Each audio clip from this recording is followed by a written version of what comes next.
बहुत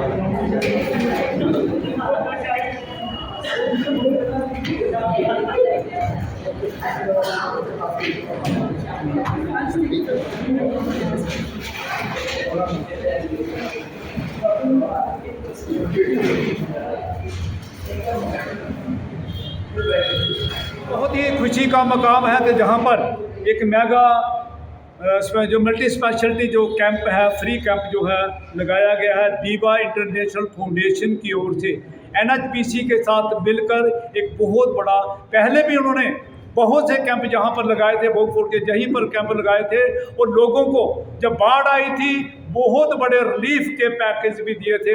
हम इनका तहे दिल से इनका शुक्रिया अदा करते हैं। और गरीबों के इलाज के लिए फ्री जहाँ पर चेकअप होगा, टेस्ट होंगे, उसके बाद दवाइयाँ फ्री दी जाएंगी।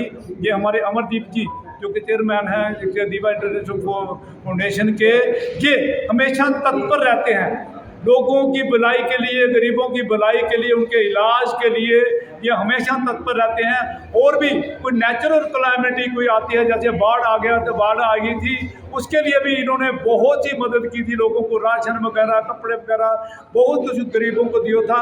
आज मैं बड़ी, हमारे लिए पूरे भोगपुर की ओर से बड़ी खुशी का मुकाम है कि आज यहाँ पर फ्री मेडिकल कैंप जो लगाया गया है। मेरी अपील रहेगी वो आए, गरीब लोग आए, अपना फ्री चेकअप कराएं, दवाइयाँ उनको फ्री मिल रही हैं।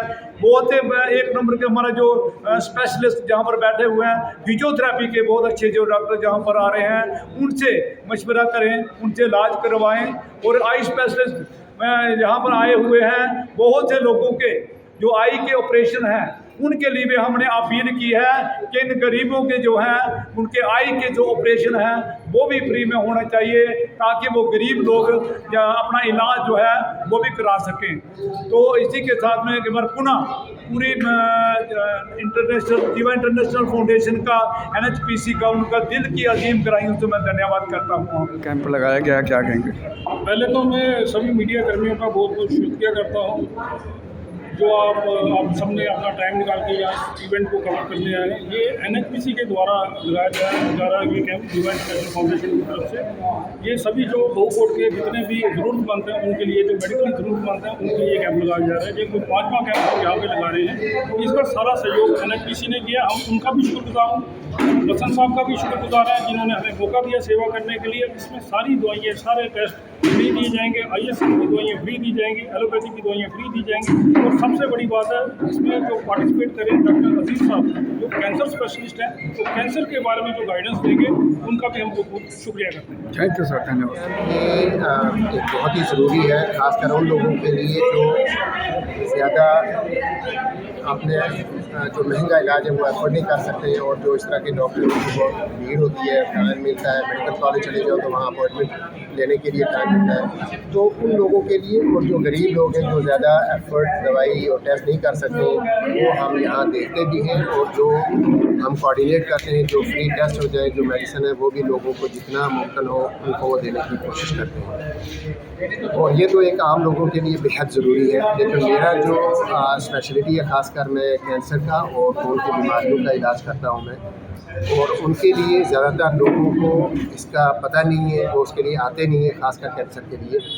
मेरा सबसे ज़्यादा एम ऐसे कैंप्स में अपना काम छोड़ करके यहाँ आने का वो है कि मैं लोगों के साथ बात करूँ, उनको बताऊँ कि इसका इलाज करवाना, उसके लिए एक स्पेशलिस्ट डॉक्टर के पास आना कितना ज़रूरी है, क्योंकि लगभग कोई ऐसा घर खाली नहीं है जिसमें आज कैंसर की बीमारी ना हो। लेकिन ज़्यादातर हमारे लोग, उनको या तो पता ही नहीं है इसको कैसे रोकथाम की जा सके, या वो ऐसे ही घूमते रहते हैं, एक टाइम पीरियड काफ़ी महीनों तक घूमते रहते हैं, उसके बाद जो बीमारी फैल जाती है उस वक्त उसका इलाज पॉसिबल नहीं है।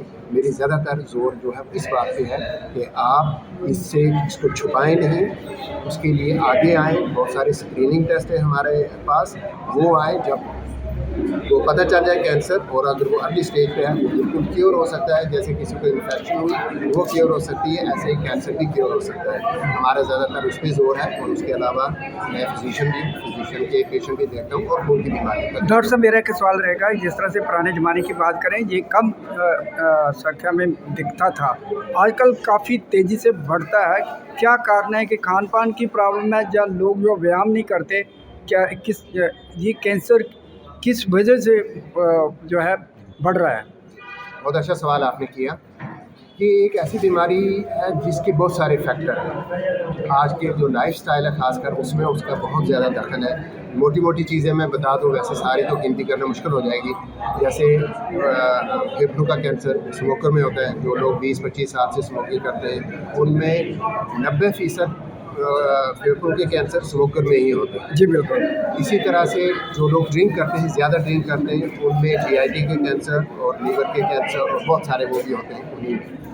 उसके अलावा जो लोग हेपेटाइटिस की वैक्सीन नहीं करवाते हैं, लीवर का कैंसर उनमें होता है। उसके अलावा हमारी जो डाइटरी और लाइफस्टाइल हैबिट्स है उसमें जो ख़ासकर किरदार है फास्ट फूड का, और उसके बाद जो ओबेसिटी है, लोग सेडेंटरी लाइफ के आदी हो गए हैं, तो ये सारे फैक्टर मिलकर के कैंसर की इंसिडेंस को बहुत ज़्यादा इंक्रीज़ करते हैं। और उनकी रोकथाम के लिए इन चीज़ों का अवेयर पब्लिक होना बहुत ज़रूरी है। और दूसरी बात जो मैंने बहुत कॉमन लोगों में देखी है वो ये है कि कैंसर अगर किसी को है तो वो छुपाता है, इवन कि अपनी फैमिली से भी वो छुपाने की कोशिश करता है, और फिर उसके इलाज के लिए जल्दी सामने नहीं आता है। जब तक उसको बहुत ज़्यादा प्रॉब्लम ना हो जाए, मजबूर होकर के आता है, उस वक्त कैंसर का इलाज होना बहुत मुश्किल हो जाता है, वो नहीं हो पाता है। लेकिन आपके ज़रिए से मैं लोगों को ये कहना चाहता हूँ कि 50% कैंसर बिल्कुल क्योरेबल है। क्योरेबल वो बिल्कुल ख़त्म हो जाते हैं। उसके अलावा 30-40% कैंसर ऐसे हैं जो किसी को अगर ऐसे हैं जैसे ब्लड प्रेशर है या शुगर की बीमारी है, उसका जब तक दवाई लेते हैं तो ठीक रहते हैं, जब दवाई बंद करते हैं तो वो उनकी हालत ख़राब हो जाती है। इसी तरह ये 30-40% कैंसर भी ऐसे हैं, उनकी दवाई लेते रहेंगे बिल्कुल ठीक है, जब नहीं लेंगे तो वो फैल जाएगा। मेरा लास्ट क्वेश्चन है, जो केमिकल जो है फूड ग्रेन में केमिकल का इस्तेमाल किया जाए, यूरिया किया जाता है, ये भी कैंसर का कारण बन सकता बिल्कुल, ये भी एक है इन्वायरमेंटल फैक्टर में। ये भी इंसेक्टिसाइड जो है होते हैं, ये भी बहुत कॉमन है। और आजकल इसीलिए जो लोग इसके बारे में ज़्यादा जानकारी रखते हैं वो आजकल एक ऑर्गेनिक सब्जियां, फल उस तरह के आए वो ज़्यादा खाते हैं। इसमें भी बहुत सारी चीज़ें हैं, बहुत उसमें दखल है।